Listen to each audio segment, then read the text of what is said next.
ဝါဆိုလပြည့်နေ့ဓမ္မစကြာအခါတော်နေ့ဟာဗုဒ္ဓဘာသာဝင်တို့အတွက်အထွတ်အမြတ်ထားရာအခါတော်နေ့တွေထဲမှာထူးမြတ်လှတဲ့နေ့ဖြစ်ပါတယ်။ဘာဖြစ်လို့လဲဆိုတော့ဖျားလောင်းတော်နတ်သားဟာတုရိတာနတ်ပြည်ကနေစုတေပြီး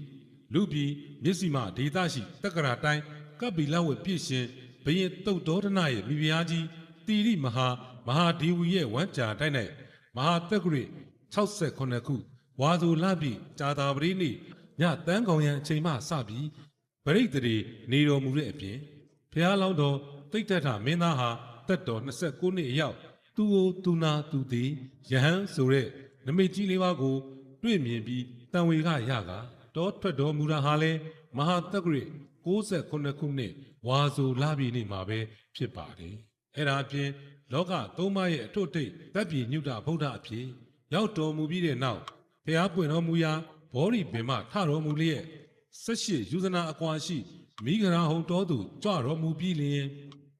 ပြင်စဝဂီ9ဦးကိုအမှုထားလျက်စัจ java လာတိုက်တောင်းမှစုဝေးရောက်ရှိလာတဲ့နတ်မြမာတို့ကိုတရားဥဓမ္မစัจ जाတရားတော်ဟောကြားတော်မူခဲ့တာဟာလဲမဟာတက္ကရာ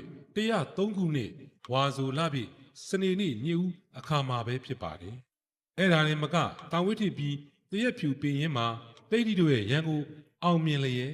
တကုဗျာရိတ်ဟာပြတဲ့နေ့ဟာလဲဝါဆိုလပြည့်နေ့ပဲဖြစ်ပါတယ်။မြတ်စွာဘုရားဟာ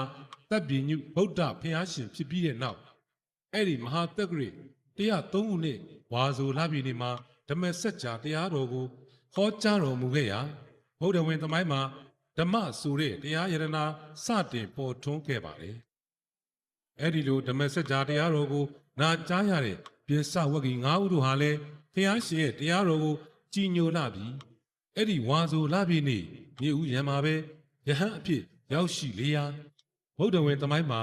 တန်ဃာယရနာစတင်ပေါ်ထွန်းလာခဲ့တဲ့အတွက်ဝါဆိုလပြည့်နေ့ဟာဘုရားယရနာပြင်တရားယရနာနဲ့တန်ဃာယရနာတို့ပေါ်ထွန်းခဲ့ရာနေထူးနေမြတ်ကြီးဖြစ်ပါတော့တယ်။ဒါကြောင့်လဲဗုဒ္ဓဘာသာဝင်သူတော်စင်အပေါင်းတို့ဟာဝါဆိုလပြည့်နေ့ရောက်တိုင်းဖျားเจ้าကံတို့သွားပြီးဝါဆိုပန်းကတ်လူခြင်းဝါဆိုသင်္ကန်းကတ်လူခြင်းဓမ္မစัจ जा တရားတော်များရွတ်ပတ်တရဆယ်ပူဇော်ခြင်းတို့ပြုလုပ်လျက်ဝါဆိုလပြည့်ဓမ္မစัจ जा အခါတော်နေ့မှာကောင်းမှုကုသိုလ်တို့ပြုလုပ်လေ့ရှိကြပါတယ်။